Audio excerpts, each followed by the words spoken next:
सभी को प्रणाम। डे 99 हमारी भावी पीढ़ी और उसका नवनिर्माण। आज का शीर्षक है अभिभावक अपना कर्तव्य समझे और निभाए। इसके पहले हम लोगों ने स्वाध्याय किया कि कैसे एक माँ की भूमिका महत्वपूर्ण होती है अपने बच्चे के संस्कारवान बनाने में। माँ के दिए संस्कार कैसे सफल हुए, अतिबल सिंह के उदाहरण हम लोगों ने समझा। इसमें अभी एक अतुला नाम का बच्चा था, उसके बारे में जाना, जो कैसे वो महापुरुष आगे चलकर बना। बच्चा एक बाल हृदय था, उसके मन में भी आकर्षण पैदा हुए किसी चकाचौंध वाली वस्तु को देखकर, लेकिन उसके अंदर जो माँ के सीख दिए हुए थे कि नहीं, परमात्मा देखता है, चाहे चोरी चोरी होती है, लालच होती है।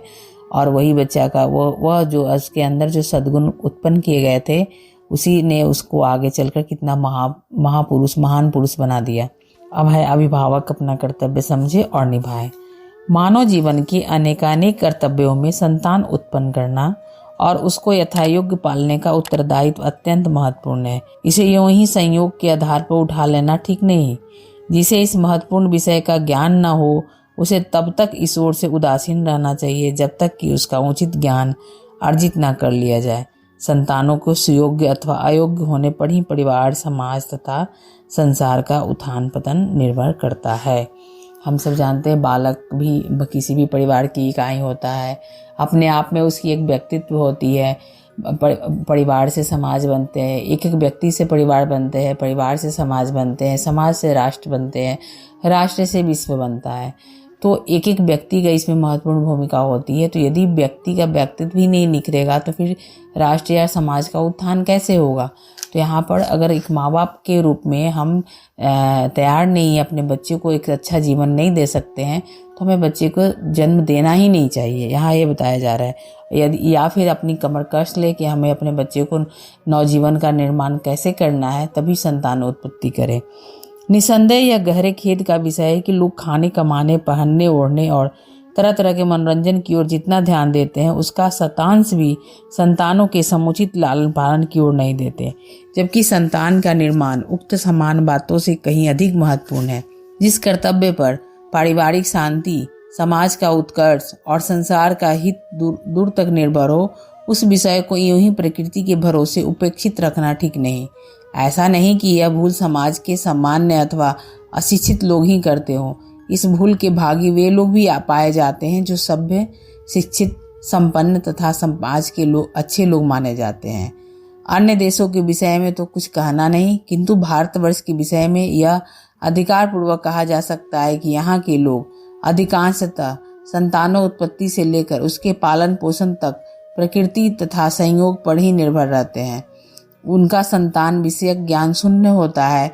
जो माता पिता संतान पालन की किसी प्रकार की शारीरिक, नैतिक शिक्षा प्राप्त किए बिना ही संतान उत्पत्ति का महत्वपूर्ण उत्तरदायित्व उठा लेते हैं, उनके इस साहस पर आश्चर्य नहीं, खेद भी होता है।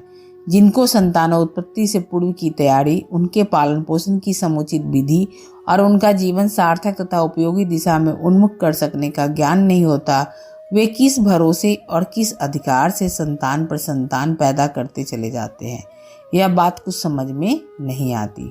कहने का यहाँ तात्पर्य है कि इसको बहुत ही सीरियसली नहीं लिया जाता है कि संतान बेशक ज्ञान है नहीं, या संतान पे संतान पैदा करते चले जाते हैं, लेकिन एक संतान के अच्छे जीवन कैसे देना है, उनको संस्कारवान कैसे बनाना है, इसके बारे में बहुत ज़्यादा सोचा नहीं जाता है।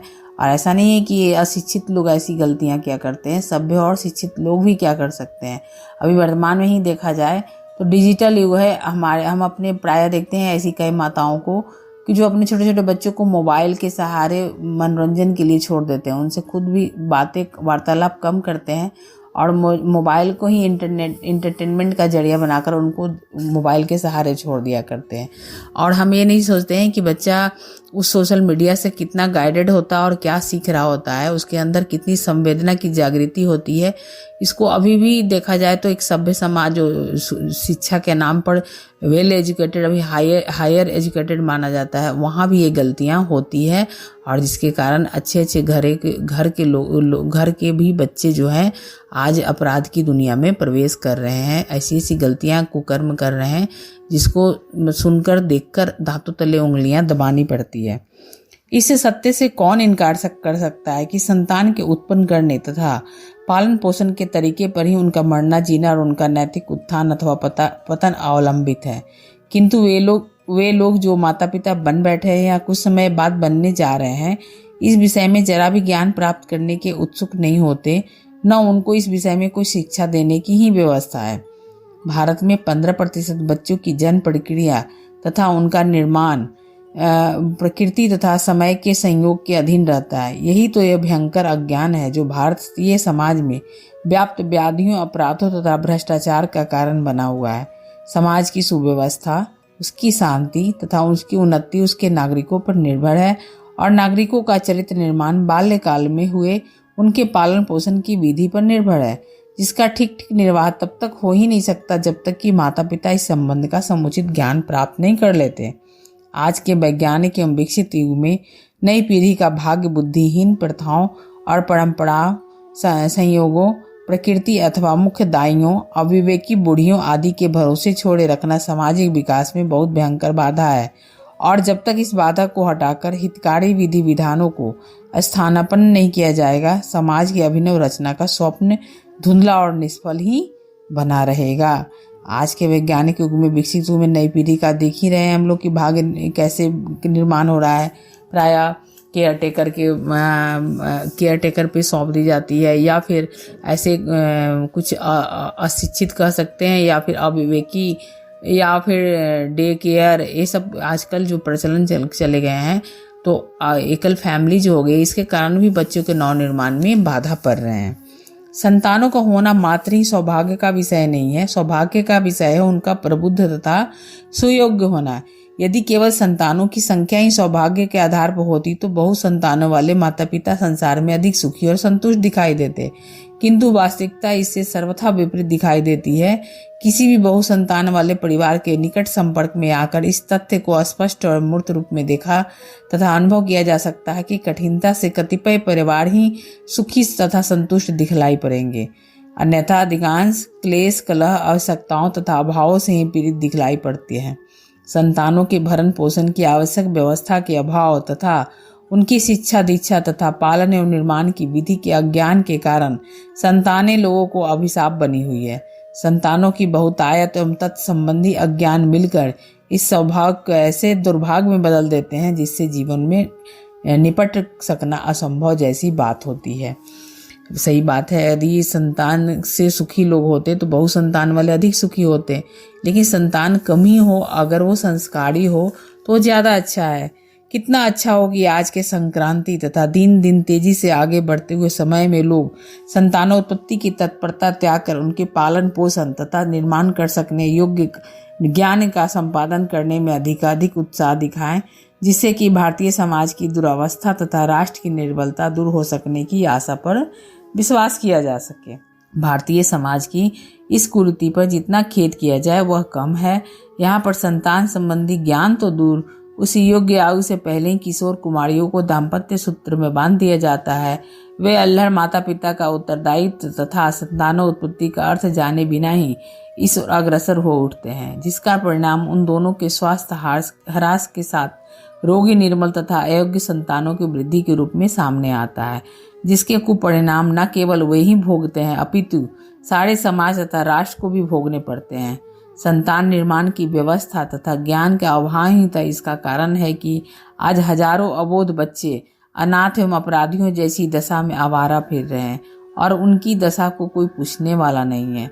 न जाने इस प्रकार कितने अनाथ तथा आवारे बच्चे गुंडों के हाथों में फंसकर भिक्षा तथा अपराधों द्वारा उनकी आय के साधन बन रहे हैं। चरित्र, शिक्षा तथा स्वावलंबन की योग्यता न होने से हजारों बच्चे माता पिता अथवा अभिभावक के न रहने पर अनाथालयों में भर्ती हो रहे हैं और न जाने कितने ईसाई अथवा मुसलमान मिशनरियों के हाथ लगकर उनकी जनसंख्या बढ़ा रहे हैं। पेशेवर अपराधियों में ऐसे लोग ही ज्यादा पाए जाते हैं बाल्यकाल में जिनका पालन पोषण तथा शिक्षा दीक्षा समुचित रूप से न की जा सकी है। इस प्रकार के निकम्मे बच्चे जब तक छोटे रहते हैं तब तक आवारागर्दी करते और भीख मांगते फिरते हैं। तदंतर सयाने होने पर अपराधी बनकर या तो गुंडागर्दी करते फिरते हैं अथवा चोर डाकू बनकर समाज की शांति व्यवस्था के लिए घातक सिद्ध होते हैं। कहना न होगा कि यदि उनके माता पिता को संतानों को उत्पन्न करने तथा उनके पालन पोषण का ज्ञान रहा होता और ये उसी प्रकाश में पाले गए होते तो इनमें न जाने कितने योग्य, उपकारी, समाज सेवी, सभ्य नागरिक तथा महापुरुष तक निकलते। महापुरुषत्व कोई जन्म के साथ लेकर नहीं आता। इसका बहुत कुछ विकास माता पिता की योग्यता तथा समुचित चरित्र निर्माण पर निर्भर करता है। कितनी अकाट्य सत्य है कि हम अगर सोचते हैं कि हमारा बच्चा जन्म से महान होता है या फिर कोई महापुरुष जन्म से महान होते हैं, तो ऐसा नहीं है। इसके पीछे एक माता पिता की योग्यता और समुचित चरित्र निर्माण करने की प्रतिभा पर सब कुछ निर्भर करता है। अभिभावक के रूप में वो अपने बच्चे को कितना समय और सुसंस्कारी बना रहे हैं, दे रहे हैं उनको समय, ये बहुत ही महत्वपूर्ण होता है। उनकी शिक्षा दीक्षा कैसे दे रहे हैं, उनकी चरित्र निर्माण के पीछे कितनी सजग हैं, ये भी बहुत ही महत्वपूर्ण होते हैं।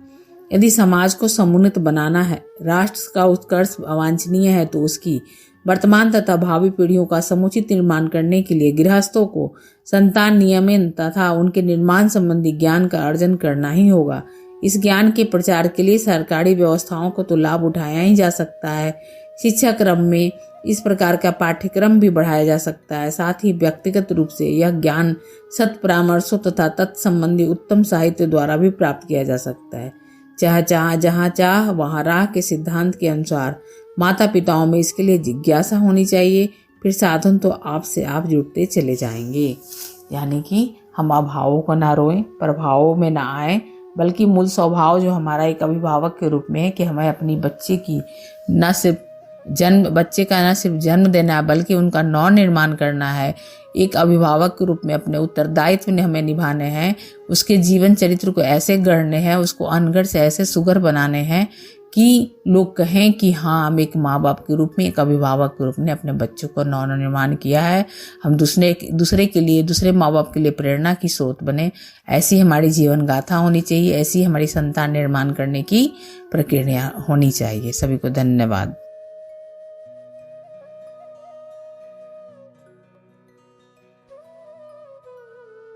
हमारे YouTube चैनल को सब्सक्राइब करें और बेल आइकन को दबाकर ऑल पर क्लिक करें ताकि आने वाले सभी वीडियोस की नोटिफिकेशन आपको मिलती रहे।